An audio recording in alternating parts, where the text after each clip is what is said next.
हाँ, तो बताओ बच्चों, एक इंसान के शरीर में सबसे लंबी हड्डी कौन सी होती है और उसका क्या नाम है? कनिका मैम इस सरकारी स्कूल की बायोलॉजी टीचर हैं। उसने जो सवाल पूछा था, सारे बच्चे उसका जवाब याद करने में लग गए। तभी उनकी नजर क्लास में लास्ट बेंच पर बैठी एक बच्ची पर पड़ी जो अपना सिर खुजला रही थी, और उसने काफी देर बाद आंसर बताने के लिए अपना हाथ उठाया। अरे वाह गरिमा, तुम्हें आंसर पता है? जी हाँ मैडम। तो बताओ फिर। मैडम जी, वो हमारे शरीर की जांघ की हड्डी सबसे लंबी होती है। अरे वाह, शाबाश। और उसे क्या कहते हैं? मैडम जी, उसे फीमर कहते हैं। वेरी गुड गरिमा। सारे बच्चे सोचते रह गए और तुमने सिर खुजलाकर एकदम सही जवाब दे दिया। कनिका मैम की बात सुनकर वहाँ मौजूद सारे बच्चे हंसने लगे और उनकी हंसी सुनकर गरिमा उदास हो गई। कनिका मैम को समझ ही नहीं आया कि उन्होंने ऐसा क्या कह दिया कि सारे बच्चे हंसने लगे और गरिमा मायूस हो गई। फिर अगले दिन, बच्चों, आज का सवाल है कि एक स्वस्थ इंसान का दिल एक मिनट में कितनी बार धड़कता है? बच्चे फिर से जवाब याद करने की कोशिश करने लगे कि तभी गरिमा ने सिर खुजलाते हुए हाथ खड़ा किया। अरे वाह गरिमा, फिर से शाबाश। बताओ उत्तर क्या है? मैडम, 60 से लेकर 100 बार तक। वेरी गुड गरिमा, तुम्हारा दिमाग तो बहुत तेज दौड़ता है। कनिका मैम के मुंह से अपनी तारीफ सुनकर गरिमा बहुत खुश हुई, पर तभी किसी शरारती बच्चे ने कहा, हाँ, इसका दिमाग बहुत तेज दौड़ता है क्योंकि इसके सिर में जुएं भी तो उतनी तेजी से दौड़ती हैं। उस बच्चे की बात सुनकर फिर से क्लास के सारे बच्चे हंसने लगे। अब की बार कनिका मैम ने भी ये बात सुन ली थी। उन्होंने उस शरारती बच्चे को बहुत डांट लगाई और फिर उन्होंने गरिमा की तरफ देखा जो लगातार रोई जा रही थी, तो उन्होंने जाकर उसे समझाकर चुप करा दिया। फिर कुछ दिन बाद स्कूल में परीक्षाएं हुई, लेकिन गरिमा जो क्लास में सारे सवालों के जवाब सही देती थी, वो 100 में सिर्फ 40 नंबर ही ला पाई। उसके नंबरों को देखकर कनिका मैम हैरान थी, तो उन्होंने गरिमा को अपने पास बुलाया। गरिमा, ये क्या है बच्चे? तुम्हें तो हर सवाल का जवाब पता होता था, फिर परीक्षा में क्या हुआ, इतने कम नंबर? सॉरी मैडम, आगे से ऐसा नहीं होगा। देखो तुम रो मत, मुझे बताओ क्या दिक्कत है? तुमने पढ़ाई नहीं की थी क्या? मैडम जी, पढ़ाई तो बहुत की थी, मुझे पढ़ना भी पसंद है, लेकिन क्या? मैडम, मुझे ये जुए पढ़ने नहीं देती। मेरे सिर में बहुत सारे जुए हैं, इसी वजह से मैं सारा दिन अपना सिर खुजलाती रहती हूँ, और जुओं की वजह से ही कोई बच्चा मुझसे बात नहीं करता है और न ही कोई मेरे साथ बैठता है। सारा दिन वो लोग मेरा मजाक उड़ाते रहते हैं। गरिमा की बात सुनकर कनिका मैम ने पहली बार उसके सिर को ध्यान से देखा, तो उन्होंने भी महसूस किया कि वाकई गरिमा के सिर में बहुत सारी जुएं थी और साफ साफ दिखाई दे रही थी। तुम परेशान मत हो बेटा, सब ठीक हो जाएगा। तुम अपनी पढ़ाई पर ध्यान लगाओ, और हाँ, कल अपने मम्मी पापा को अपने साथ यहाँ स्कूल लेकर आना। ठीक है मैडम जी। अगले दिन गरिमा अपने माता पिता को स्कूल लेकर आई। नमस्ते मैडम जी। नमस्ते जी। मैंने आप दोनों को गरिमा के बारे में कुछ बात करने के लिए बुलाया है। देखिए, आपकी बेटी पढ़ने में बहुत होशियार है, लेकिन फिर भी उसकी सारी मेहनत बेकार हो जाती है। वो बस जैसे तैसे पास ही हो रही है। जी हाँ मैडम जी, गरिमा ने बताया हमें, वो बेचारी अपने सिर के जुओं से बहुत परेशान है।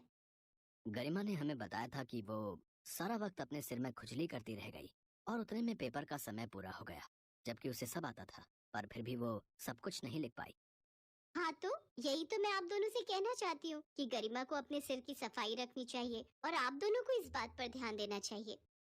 नहीं मैडम जी, बात वो नहीं है। वो अपना सिर साफ रखती है, रोज नहाती भी है, पर जुएं उसके सिर से जाते ही नहीं। उसकी इस बीमारी से तो हम बहुत परेशान हैं। देखिए, एक बात समझ लीजिए कि ये कोई बहुत बड़ी बीमारी नहीं है। कई बार गंदगी की वजह से सिर में जुएं पड़ जाती हैं और कई बार कुछ और कारणों की वजह से भी ऐसा हो सकता है। मैडम, हमने इसका इलाज कराने की भी कोशिश की। वो एक डॉक्टर थे, डर डर डरला मोटोजी। हाँ हाँ, मैं समझ गई, डर्मेटोलॉजिस्ट। फिर क्या हुआ? उनकी फीस और इलाज बहुत महंगा था, तो हम उनके पास जा नहीं पाए। मैं एक छोटा सा किसान हूँ, मेरे पास ज्यादा पैसे नहीं हैं।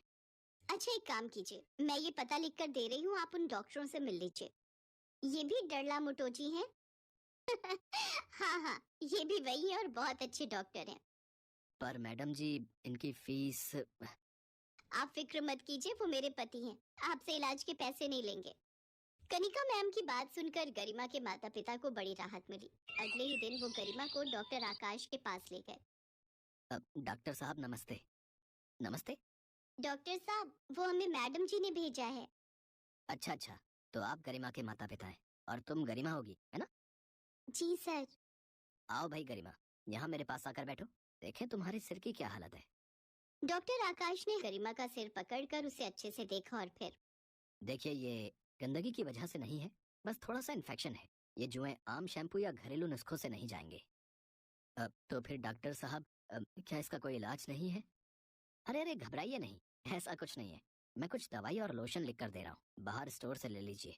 और हाँ, उन्हें कह देना कि मैंने भेजा है, तो वो आपसे पैसे कम लेंगे। डॉक्टर आकाश और कनिका मैम बहुत अच्छे इंसान थे। उन्होंने गरिमा और उसके घर वालों की बहुत मदद की थी। अब गरिमा वक्त पर आकाश की लिखी दवाइयाँ खाती और सर में लोशन लगाती। कुछ दिन बाद उसके सिर से जुएं जड़ से गायब हो गए और फिर कई दिनों के बाद, नमस्ते मैडम जी। नमस्ते गरिमा, कैसी हो? अरे वाह, तुम्हारे बाल तो बहुत ही प्यारे लग रहे हैं। हाँ जी मैडम जी, और देखिए ना, अब मेरे सिर में एक भी जू नहीं है। डॉक्टर साहब ने और उनकी दवाइयों ने तो कमाल ही कर दिया। हस्बैंड किसके हैं? कनिका मैम की बात सुनकर गरिमा जोर जोर से हंसने लगी। कुछ दिन बाद स्कूल में फिर से परीक्षाएं आई। इस बार गरिमा ने पहले से भी ज्यादा मेहनत की और पूरा पेपर अच्छे से दिया। जब परीक्षा का रिजल्ट आया तो सभी हैरान रह गए, क्योंकि गरिमा पहली बार अपनी क्लास में फर्स्ट आई थी। और इस बार क्लास में फर्स्ट आई है गरिमा, पूरे 98% मार्क्स के साथ। स्कूल के सभी बच्चों के साथ साथ उनके माता पिता और स्कूल का बाकी स्टाफ भी वहां मौजूद था। और ये देखकर गरिमा के माता पिता की आंखों में आंसू आ गए और खुद गरिमा भी खुशी से रोने लगी। शायद उसके माता पिता के साथ साथ उसने भी खुद से सारी उम्मीदें तोड़ ली थी, जो अब पूरी होती दिख रही थी। ये सब आपकी और डॉक्टर साहब की वजह से ही हो पाया मैडम जी, आपका बहुत बहुत शुक्रिया। अरे नहीं बहन जी, आपकी बच्ची तो शुरू से ही होशियार थी, बस उसे थोड़ी सी मदद की जरूरत थी। आप बिल्कुल चिंता मत कीजिए, मुझे पूरा विश्वास है गरिमा अपने जीवन में बहुत कुछ हासिल करेगी। हाँ मैडम जी, मैंने तो सोच भी लिया, अपनी गरिमा को मैं डरला मोटोजी बनाऊंगी। मम्मी, डरला मोटोजी नहीं, डर्मेटोलॉजिस्ट। गरिमा की बात सुनकर वहां खड़े सारे लोग जोर जोर से हंसने लगे। कनिका मैम भी बहुत खुश थी, क्योंकि उनकी थोड़ी सी कोशिश से एक बच्ची की जिंदगी संवर गई थी और उसके सपनों को पंख मिल चुके थे।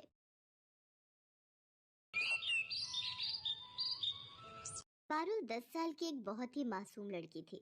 उसके सिर पर बाल नहीं उगते थे, इस कारण वो गंजी थी।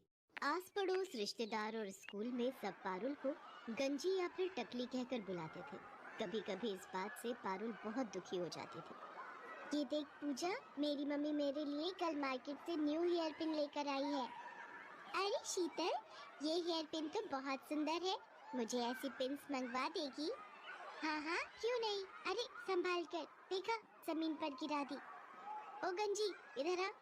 हाँ, आती हूँ। ये हेयर पिन्स उठा कर दे। Thank you. अच्छा, तुझे चाहिए तो तेरे लिए भी एक सेट मंगवा दूंगी। नहीं, मुझे नहीं चाहिए। तू भी पागल है शीतल, ये गंजी अपने सिर पर हेयर पिन्स कैसे लगाएगी? ये तो गंजी है, गंजी। अरे मैं तो भूल ही गई थी, ये तो गंजी खोपड़ी है। तभी वहाँ क्लास टीचर आ जाती है और सब बच्चे खड़े हो जाते हैं। गुड मॉर्निंग बच्चों, आज आप सबके लिए एक बहुत अच्छी न्यूज़ है। हमारे स्कूल में एक बहुत बड़े लेवल का फैशन शो होने जा रहा है, इसलिए आप सब भी उसकी तैयारी शुरू कर लें। वाह, फैशन शो! फिर तो मैं ही सबसे सुंदर दिखूंगी। यार शीतल, तू तो बहुत घमंडी है, हम भी तो सुंदर लग सकते हैं। तू अपने बारे में क्यों सोचती है? ये बात तेरी अच्छी नहीं है। अरे नहीं नहीं, मेरा वो मतलब नहीं था, तुम सब भी सुंदर बन जाना। पर मैं एक रिच फैमिली से बिलोंग करती हूँ, तो मेरे मॉम डैड तो मेरे लिए महंगी ड्रेस खरीद ही देंगे। तेरे मम्मी पापा तो जॉब करते हैं ना, तो तेरे लिए इतनी महंगी ड्रेस नहीं खरीद पाएंगे। और मेरे तो बाल भी कितने लंबे और सुंदर हैं, मैं तो अपने बालों में पार्लर से कोई भी अच्छा सा स्टाइल बनवा सकती हूँ। तुम लोगों के बाल भी बहुत छोटे छोटे हैं, बिल्कुल उस गंजी पारुल की तरह। शीतल की बातों को सुनकर पूजा गुस्से में आ जाती है, पर वो उस वक्त उसे कुछ नहीं कहती। पारुल रोती हुई घर जाती है। पता नहीं कैसे स्कूल में मेरी बच्ची का एडमिशन करवा दिया, सारे बच्चे इसका मजाक उड़ाते हैं, कब तक सहन करेगी? बड़ी मुश्किल से तो ये स्कूल मिला है, हमारे बजट में भी है। और फिर बच्चे हैं, बच्चों की तो आदत ही होती है एक दूसरे का मजाक उड़ाने की। पारुल बिटिया, हमें कभी भी किसी की बात का बुरा नहीं मानना चाहिए। अगर हम ऐसे ही हर किसी की बात का बुरा मानने लगे तो जीवन काटना बहुत मुश्किल हो जाएगा बच्चे। अगले दिन पारुल स्कूल के लिए निकली, पर आज वो जिस रास्ते से जाती थी उस रास्ते से ना जाकर दूसरे रास्ते से स्कूल की तरफ चली जाती है। पर वो मन ही मन सोच में थी, पता नहीं स्कूल जाने का बिल्कुल भी मन नहीं हो रहा। मेरे साथ ऐसा क्यों हुआ? मेरे सिर पर बाल क्यों नहीं है? अगर मेरे सिर पर भी बाल होते तो मैं कितनी सुंदर लग, फिर मेरा भी कोई मजाक नहीं उड़ाता। तभी पारुल को किसी के बुलाने की आवाज आती है। कोई बचाओ, मैं इस गड्ढे में गिर गई हूँ, मेरी मदद करो। अरे, आप कौन हो? रुको, मैं आपको बाहर निकालती हूँ। इन्हें बचाने के लिए तो मुझे रस्सी की जरूरत पड़ेगी। अब क्या करूँ? वो एक रस्सी पड़ी हुई दिखाई दे रही है। किसी तरह पारुल उस रस्सी की सहायता से एक औरत को गड्ढे से बाहर निकालती है। तुम्हारा बहुत बहुत शुक्रिया बहादुर लड़की, तुमने मुझे गड्ढे से निकालकर मेरी जान बचाई। कोई बात नहीं, आप मुसीबत में थी और मेरी मम्मी कहती है कि मुसीबत में हमें सबकी सहायता करनी चाहिए। पर आप इस गड्ढे में कैसे गिरी? मेरा नाम सोफिया है, मैं एक जादूगरनी हूँ। मैं कल रात जब अपने घर वापस जा रही थी तो रात के अंधेरे में मुझे ये गड्ढा दिखाई नहीं दिया और मैं इस गड्ढे में गिर गई। अगर आप जादूगरनी हो तो आप इस गड्ढे से बाहर क्यों नहीं आ सकी? क्योंकि मेरा जादू सिर्फ दूसरों पर काम करता है, मैं अपने ऊपर अपने जादू का उपयोग नहीं कर सकती। तुमने मेरी सहायता की है, बताओ मैं तुम्हारी क्या मदद कर सकती हूँ? तुम्हें अगर मुझसे कुछ चाहिए तो मैं जादू से तुम्हें वो दे सकती हूँ। क्या आप जादू से कुछ भी दे सकती हो? हाँ बिल्कुल, तुम मुझसे जो भी मांगोगी और मेरे बस में होगा तो मैं अवश्य दूंगी। क्या आप मेरे सिर पर बाल उगा सकते हो? सब मुझे गंजी कहकर बहुत चिढ़ाते हैं। मेरे स्कूल में फैशन शो होने वाला है। बस इतनी सी बात, अभी लो। जादूगरनी छड़ी घुमाए, सिर पर लंबे बाल आ जाए। और देखते ही देखते पारुल के सिर पर लंबे और सुंदर बाल आ जाते हैं। अब वो गंजी नहीं थी। पारुल, तुम्हारे सिर पर असली बाल है, ये बात किसी को मत बताना। जब समय आएगा तो सबको खुद पता चल जाएगा। अभी तुम सबसे यही कहना कि तुमने बालों के लिए एक विग खरीदा है। अब तुम स्कूल जाओ और कभी भी मेरी जरूरत हो तो 3 बार मुझे आवाज लगाना, मैं तुम्हारे सामने आ जाऊंगी। थैंक यू जादूगरनी आंटी, आप बहुत अच्छी हो। पारुल के सिर पर बाल आ जाते हैं और वो बहुत खुश होती है। उसके बाद वो स्कूल जाती है और सबको यही कहती है कि उसने बालों में विग लगवाई है। इस पर सब बच्चे हंसने लगते हैं। विग लगाने से क्या होता है तो तू अभी भी गंजी ही ना। पारुल शीतल की बात का बुरा नहीं मानती। पारुल घर जाकर अपने मम्मी पापा को सारी सच्चाई बता देती है। कुछ दिन बाद फैशन शो था और वो बहुत सुंदर तैयार होकर फैशन शो के लिए स्कूल जाती है। शीतल ने भी महंगी ड्रेस और महंगा हेयर स्टाइल करवाया था। पूजा के मन में शीतल के लिए नफरत थी। पूजा उससे अपने अपमान का बदला लेना चाहती थी। शीतल बहुत घमंड करती है ना अपने बालों पर। आज मैं उसके बालों में ये गोंद चिपकाकर उसके सारे बाल खराब कर दूंगी ताकि वो फैशन शो में भाग ही ना ले पाए। शीतल, तेरे बाल तो बहुत सुंदर लग रहे हैं, पर बालों में जो ऊपर पिन लगी हुई है ना, मैं उसको ठीक कर दूं? लग रहा है वो नीचे गिरने वाली है। कहाँ गिर रही है, जरा ठीक से लगा दे। पूजा जानबूझकर अपने हाथों में पकड़ी हुई गोंद की डिब्बी शीतल के बालों में गिरा देती है। ओह सॉरी शीतल, मेरे हाथ में तो गोंद की शीशी थी, तुम्हारे सारे बालों में गिर गई है। मुझसे गलती हो गई, मैंने ये जानबूझकर नहीं किया। पूजा, थोड़ी देर में ही फैशन शो स्टार्ट होने वाला है, तुमने मेरे सारे बाल खराब कर दिए। मेरे सारे बाल चिपक गए हैं, देखो मैं कितनी गंदी लग रही हूँ। अब मैं क्या करूँगी? शीतल रोने लगती है। सब बच्चे फैशन शो के लिए नीचे हॉल में पहुंच जाते हैं। शीतल क्लास में बिल्कुल अकेली बैठी थी। तभी पारुल वहां आ जाती है। उसे सारी बात पता चलती है। तुम चिंता मत करो, मैं अभी जादूगरनी आंटी को बुलाती हूँ, वो तुम्हारे बाल बिल्कुल ठीक कर देंगी। पारुल जादूगरनी को आवाज लगाती है और वो वहां आ जाती है। पारुल, शीतल ने तो हमेशा तुम्हारा मजाक उड़ाया है, फिर भी तुम इसकी मदद करना चाहती हो, पर इसके लिए एक शर्त है। अगर मैं शीतल के बाल ठीक करूंगी तो बदले में तुम्हें फिर से गंजा होना पड़ेगा। जादूगरनी आंटी, कोई बात नहीं, आप मुझे फिर से गंजा कर दो, पर मेरी दोस्त के बाल ठीक कर दो। शीतल पारुल की सारी बातें सुन रही थी। इसका मतलब पारुल के बाल असली हैं? इसने विग नहीं पहना? मैंने पारुल से कितनी नफरत की, उसका कितना मजाक उड़ाया, पर ये मेरे लिए फिर से गंजी होने को तैयार है। सचमुच मैं कितनी बुरी हूँ। पारुल कितनी अच्छी है। जादूगरनी आंटी, आप ऐसा कुछ मत करना। आप पारुल को फिर से गंजा मत करो। मैं फैशन शो में हिस्सा नहीं लूंगी। आप मेरे बाल ऐसे ही रहने दो। चिंता मत करो शीतल, मैं तो पारुल की परीक्षा ले रही थी। मैं ऐसा कुछ नहीं करूंगी। मैं तुम्हें सीख देना चाहती थी, कभी भी किसी से ईर्ष्या मत करना। ईर्ष्या करना बुरी बात है। पारुल, तुम सचमुच बहुत संस्कारी बच्ची हो। तुम्हारे माता पिता ने तुम्हें बहुत अच्छे संस्कार दिए हैं, इसलिए मैं तुम्हारे कहने पर शीतल के बाल ठीक कर देती हूँ।